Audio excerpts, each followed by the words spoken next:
अस्सलाम वालेकुम। बारिश हो रही थी तो बारिश में शॉपिंग करने के लिए निकले। शॉपिंग करते करते जो है वो बहुत भूख लग गई और फिर सोचा कि डोमिनो का पिज़्ज़ा खाया जाए।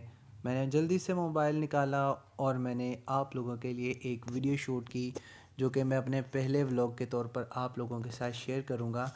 तो ये डोमिनो की ब्रांच जो मेरे रेजिडेंस के एरिया के करीब खुली है। मैंने भी इनका एक्सपीरियंस मैंने कहा करते हैं, चले देखते हैं कि इनके साथ हमारा जो है वो खाना खाना कैसा रहता है। मतलब बाकी सारी जगह से भी खाना खाया हुआ था, तो यहाँ पर भी जो है वो खाना खाने के लिए हम लोग आ गए। यहाँ पर बैठकर मैं आप लोगों के लिए कुछ बोल रहा था, आप लोगों को बता रहा था, तो शोर इतना ज़्यादा था कि कोई भी बात जो है वो सही तरह से रिकॉर्ड नहीं हो सकी, क्योंकि मैंने रिकॉर्डिंग करने के बाद सुना था। तो इसलिए मुझे जो है वो इस वीडियो के लिए वॉइस ओवर करना पड़ रहा है। तो ये सारी बातें थी कि हम शॉपिंग करके इस टेबल पे यहाँ पर बैठ चुके थे और मेन्यू कार्ड का वेट कर रहे थे। मेन्यू कार्ड आया था, हमने ऑर्डर कर दिया। मैं आप लोगों को इनका जो है वो किचन भी दिखाता हूँ और इन लोगों के जो है वो मेन्यू कार्ड डिस्प्ले में जो है वो भी दिखाता हूँ। इनका किचन, ये किचन का एरिया है जो बहुत सफाई इन लोगों ने रखी हुई है। यहाँ बेकिंग होती है और ये इनके मेन्यू कार्ड हैं जो डिस्प्ले में लगे हुए हैं। मेन्यू कार्ड जो डिस्प्ले में लगे हुए हैं, chicken corner each and everything यहाँ पर डिस्प्ले में है। पिज़्ज़ाज़ भी मैंने यहाँ से जो थे एक्चुअली 2 पिज़्ज़ा खाना चाह रहा था, तो मैंने कहा इतनी ज़्यादा कैपेसिटी ना हुई तो क्या करेंगे, फिर मैंने 2 पिज़्ज़ा को एक ही पिज़्ज़ा में ऑर्डर कर दिया था। मतलब दोनों एक ही पिज़्ज़ा को हाफ़ हाफ़ फ्लेवर के साथ ऑर्डर कर दिया था। तो आप लोग भी अगर जाएँ तो आप लोग भी ऐसा कीजिएगा।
बारिश में मैंने फिर शॉपिंग की थी। उसके लिए मैंने आप लोगों के लिए एक छोटा सा व्लॉग भी शूट किया था। कुछ खाना भी बाहर से खाया था। तो शॉपिंग मैंने की थी इसलिए कि सिस्टर की शादी आ रही है, तो गाँव जाना, तो इसके लिए मैंने शॉपिंग की थी। और वहाँ पर जिस जिस ब्रांड पे भी मैं गया हूँ, हर ब्रांड पे डिफरेंट जो है वो सेल लगी हुई थी। लेकिन मुझे खुशी इस चीज़ की है कि मैंने मतलब मुझे कुछ कपड़े चाहिए थे शादी के लिए, कुछ इवेंट्स के लिए, तो मैंने वो ख़रीदे हैं। तो मुझे बहुत ही मुनासिब रेंज में और बहुत ही ज़बरदस्त चीज़ मिल गई है। चलिए मैं आप लोगों के साथ शेयर करता हूँ। सबसे पहले तो मैंने जुनैद जमशेद की जो जे डॉट शॉप से मैंने कुर्ता एक लिया है, ब्लैक। ये कुर्ता ये कुर्ता मैंने ख़रीदा है। इसकी एक्चुअल प्राइस मैं आपको बताता हूँ कितनी थी। 4790 इसकी एक्चुअल प्राइस थी और इस पे 40% ऑफ था। देख सकते हैं आप लोग यहाँ पर 40% ऑफ हो के, तो ये 3000 तक, अराउंड 3000 में मुझे जो मिला है। ये मैंने रस्म हिना के लिए ख़रीदा है। इसके साथ कोई ब्लैक पजामा या फिर वाइट पजामा जो है वो कॉन्ट्रास्ट में पहनूंगा। एक तो ये मैंने ख़रीदा है और उसके बाद फिर मैंने इसके साथ पहनने के लिए एक जूता भी ख़रीदा है जुनैद जमशेद की शॉप से ही। ये मुझे तो पेशावरी चप्पल लगती है। आई डोंट नो, मैंने कभी पहले पहनी नहीं, क्योंकि मैं इस तरह की चीज़ लाइक नहीं करता, लेकिन घर वाले ने मुझे दिला दी है कि लो ज़रूर, तो मैं फिर पहनूंगा इस बार। हाँ, इसकी प्राइस भी जो थी मुझे एग्जैक्ट याद नहीं है कि कितनी थी, लेकिन इस पर भी कुछ 25% तक ऑफ था। और हाँ, 2490 इसकी प्राइस थी और ये मुझे मिला है 1850 का। इस पे 25% ऑफ था। तो ये भी जूता है जो मैं इस रस्म हिना के लिए जो मैंने अपने कपड़े परचेज किए उनके साथ पहनूंगा।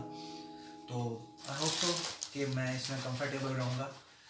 और साथ ही साथ अब इसके बाद जो मेरा फेवरेट ब्रांड है, जहाँ से जूते जिनके मुझे बहुत अच्छे लगते हैं, पपीज, हश पपीज। ये मैंने लिया है हश पपीज से। मुझे जो है वो लेदर सोल बहुत अच्छा लगता है।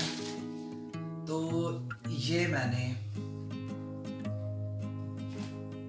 मतलब शादी के किसी भी इवेंट पे या फिर बारात पे या फिर वलीमे पे किसी भी दिन मैं ये पहन लूँगा। तो ये मेरा जो जूता है ये मेरा फेवरेट जूता है, मुझे बहुत पसंद आया। लेकिन इस पे ऑफ नहीं था। हर्ष पपीज़ वाले पता नहीं क्यों नहीं ऑफ लगाते, इस पे ऑफ नहीं था। बस मैंने उन्हें क्या कहा एक बार कि यार ऑफ लगाओ तो बताओ तो सही, चले हमें मैसेज भी किसी तरह से करो। तो उन्होंने कहा कि हम मैसेज रेयर केसेस में कर देते हैं, लेकिन मोस्टली जो है वो हमारे पेजेस के थ्रू जो है वो हम अनाउंसमेंट करते हैं कि हमने जो है वो ऑफ लगाया हुआ है। लेकिन मैंने जितनी बार भी उनसे जूता परचेज किया तो मुझे एक पैसे का ऑफ नहीं मिला, 1% भी ऑफ नहीं मिला। लास्ट टाइम मैंने जूता ख़रीदा था तो उसको मैंने ख़राब कर लिया था एक दूसरा पॉलिश यूज़ करके। तो इस बार जो था मैंने उनके साथ अपना प्रॉब्लम डिस्कस किया कि यार मैंने जूते पे पॉलिश करता रहा हूँ लेकिन वो उसकी रियल लुक जो है वो ख़राब हो गई। इस बार उन्होंने फिर मुझे जो है वो इसके साथ शाइनर दिया। उन्होंने कहा कि सर आप ये यूज़ करें। तो इसको कहते हैं लेदर लोशन। होपफुली आपको सही नज़र आ रहा होगा। ये लेदर लोशन मैं आपको करीब करके दिखा देता हूँ। उम्मीद है कि आपको नज़र आया होगा ये लेदर लोशन। ये जो है एक्चुअली लोशन इस तरह का है कि इसके ऊपर अप्लाई करेंगे थोड़ा सा कपड़े के साथ लगा के डस्ट वगैरह को रिमूव करके, तो इसका जो ओरिजिनल कलर है शूज़ का वो मेंटेन रहेगा। तो कैसे लगी आप लोगों को मेरी शॉपिंग? अभी ये कंप्लीट नहीं हुई शादी की शॉपिंग। एक इवेंट की हो, 1 से 2 इवेंट की हुई है, अभी 2 इवेंट की बाकी है। तो मुझे कमेंट सेक्शन में कमेंट करके बताइएगा कि आप लोगों को मेरी शॉपिंग कैसी लगी। और साथ ही साथ मुझे यह भी बता दीजिएगा कि मैं इस ब्लैक कुर्ते के साथ कौन सा पजामा पहनूं, चिट्टा पजामा कि काला पजामा। उम्मीद करता हूँ आप लोग मेरे इस पहले व्लॉग को पसंद करेंगे। Thank you.